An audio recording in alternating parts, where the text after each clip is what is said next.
लगेगा अगर आप कोई भी चीज देखो, पढ़ो या सुनो और वो आपको झट से याद हो जाए, रोबोट मूवी के चिट्ठी की तरह। फिर तो आप कोई भी एग्जाम एक झटके में क्लियर कर दोगे। सोचकर ये अच्छा लग रहा होगा ना, मगर अफसोस ऐसा होता नहीं है। लेकिन अभी जो मैं आपको बताने जा रहा हूँ, हो सकता है आपको उस पर यकीन ना हो।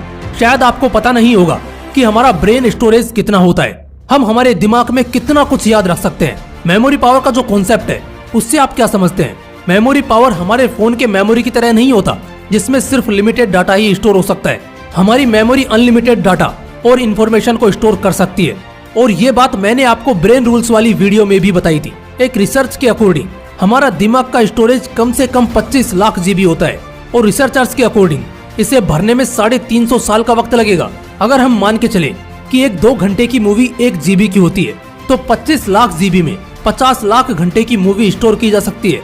यानी कि आप अपने दिमाग में कम से कम 50 लाख घंटे की वीडियो रिकॉर्डिंग स्टोर कर सकते हैं। और इसका मतलब ये है कि अगर आप 570 साल तक जीवित रहते हैं, तो उन 570 सालों में आप जो कुछ देखोगे, जो कुछ सुनोगे, वो सब आपका दिमाग याद रख सकता है। अब हम ये नहीं कह सकते कि हमारा दिमाग कमजोर है, तो आखिर हम लोग अपनी मेमोरी के इस कैपेसिटी का 5% भी यूज क्यों नहीं कर पाते? बहुत से स्टूडेंट्स का ये रोना होता है कि वो याद तो सब कर लेते हैं, लेकिन अफसोस कि उन्हें एग्जाम तक याद ही नहीं रह पाता। ऐसा इसलिए होता है क्योंकि तुम अपने मेमोरी का गलत चीजों में इस्तेमाल करते हो, और गलत चीजों का दिमाग में रहना वायरस का काम करता है। जैसे कंप्यूटर में अगर वायरस चला जाए तो वो उसे कमजोर कर देता है, ठीक उसी तरह गलत चीजें आपके दिमाग को कमजोर कर देती हैं, और तुम अपने इस मेमोरी पावर नाम के हथियार को कमजोर कर चुके हो। ये कमजोर हुआ है क्योंकि इसमें तुमने बहुत से टॉक्सिक चीजों को भर रखा है, जैसे ऑनलाइन गेम्स, फालतू का बकवास, लोड्स ऑफ कंफ्यूजन और भी बहुत कुछ।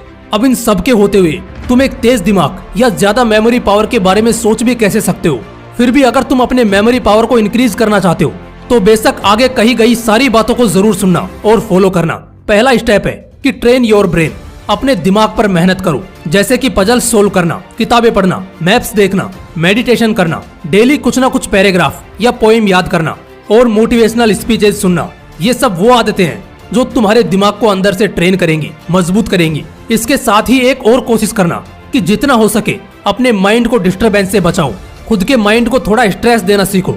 मेरे कहने का मतलब है कि अपने दिमाग को स्ट्रेस देना है कुछ सीखने के लिए, ना कि कुछ खोने और फालतू की चीजों में चिंता करने के लिए। अगला पॉइंट है अच्छी नींद ना लेना। ये भी एक ऐसा पॉइंट है जो स्टूडेंट्स के मेमोरी पावर वीक होने का सबसे बड़ा कारण है। कुछ स्टूडेंट्स ये सोचते हैं कि वो जितना ज्यादा पढ़ेंगे उतना ज्यादा ही उन्हें याद होगा, और इस चक्कर में जब उन्हें नींद आती रहती है, वो तब भी नींद की परवाह ना करते हुए देर रात तक पढ़ते हैं। लेकिन वो ये भूल जाते हैं कि दिमाग में कुछ याद रखने के लिए दिमाग को आराम देना भी जरूरी है। अगर आप देर रात तक पढ़ते हो तो आप मॉर्निंग में चाहे लेट उठो या जल्दी, आप सारे दिन आलस फील करोगे। इसलिए अच्छा होगा कि रात को जल्दी सोकर मॉर्निंग में जल्दी उठा जाए, और इस बीच आपका स्लीपिंग टाइम 5 से 6 घंटे का होना ही चाहिए। हाँ, कुछ लोगों को रात को ही पढ़ना पसंद होता है, तो वो रात को पढ़ सकते हैं। लेकिन अगर आपको नींद आ रही है और आप जबरदस्ती पढ़ रहे हो, तो आपके लिए रात को सोना ही बेहतर विकल्प होगा। मेरा अगला सजेशन होगा कि वाकई में अगर मेमोरी पावर को इंक्रीज करना है, तो तेज और स्मार्ट लोगों के साथ रहिए। ऐसे लोग जो ज्यादा एजुकेटेड, मैच्योर और वेल नॉलेजेबल हों। इससे आपका दिमाग स्मार्टनेस और शार्पनेस को एडेप्ट कर लेगा। इसलिए याद रखिए, मेमोरी पावर को ज्यादा से ज्यादा इंक्रीज करने के लिए उस सराउंडिंग को चुने जिसमें ये चीजें हों। Next point is learn daily and daily. हर दिन कुछ ना कुछ नया सीखते रहो, कुछ नया ट्राई करते रहो, कुछ ना कुछ याद करते रहो और कुछ ना कुछ लिखते रहो। हर दिन सीखना आपको प्रोग्रेसिव एंड एक्सपीरियंस्ड बना देता है, जिसका सीधा असर आपकी मेमोरी, आपके सबकॉन्शियस माइंड पे पड़ता है। जितना हो सके ट्राई करो कि आप ओपन माइंडेड रहो। किताबों को सिर्फ पढ़ना नहीं है, उन्हें याद रखने की पूरी कोशिश करो। यूजलेस चीजों को याद रखने से अवॉइड करो, जो बड़े बड़े मैथमेटिशियन और साइंटिस्ट करते थे। आपको अल्बर्ट आइंस्टाइन का वो किस्सा तो याद ही होगा, जब वो ट्रेन से सफर कर रहे थे, तब टीटी ने आकर उनसे टिकट मांगा, तो उनको अपना टिकट नहीं मिला, शायद कहीं खो गया था। टीटी ने अल्बर्ट आइंस्टाइन को कहा कि आप एक जाने माने और काफी ऑनेस्ट पर्सनैलिटी हो, आप टिकट नहीं भी दिखाएंगे तो चलेगा। लेकिन फिर भी आइंस्टाइन लगातार टिकट को ढूंढे जा रहे थे। टीटी ने दोबारा जाकर वही बात दोहराई। इसके जवाब में आइंस्टाइन ने कहा, वो सब तो ठीक है, लेकिन जब तक मुझे टिकट नहीं मिलेगा, मुझे ये कैसे पता चलेगा कि मुझे किस स्टेशन पर उतरना है। जरा सोचिए, दुनिया के सबसे तेज इंसान को ट्रेन में बैठे हुए यही नहीं पता होता कि उन्हें उतरना कहाँ है। वो भी अपने टिकट की मदद से जानते थे।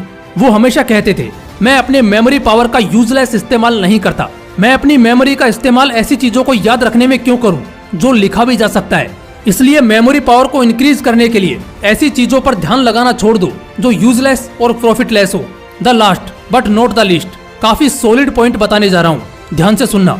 दिन में इफेक्टिव पावर नैप जरूर लिया करो, जो 15 मिनट या 30 मिनट का हो सकता है। ये दोपहर में करोगे तो काफी बेटर होगा।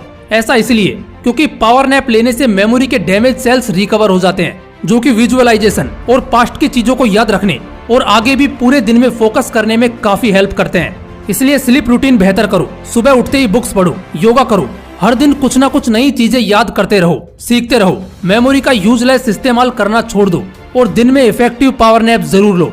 कुछ ही हफ्तों में अब के मुकाबले तुम्हें तुम्हारे मेमोरी पावर में काफी इंक्रीमेंट और इम्प्रूवमेंट जरूर देखने को मिलेगी। अगर इस वीडियो से आपको कुछ अच्छा सीखने को मिला हो तो इसे अपने दोस्तों के साथ जरूर शेयर करना। फिर मिलता हूँ नेक्स्ट वीडियो में एक नए मोटिवेशन के साथ। जय हिंद, वंदे मातरम।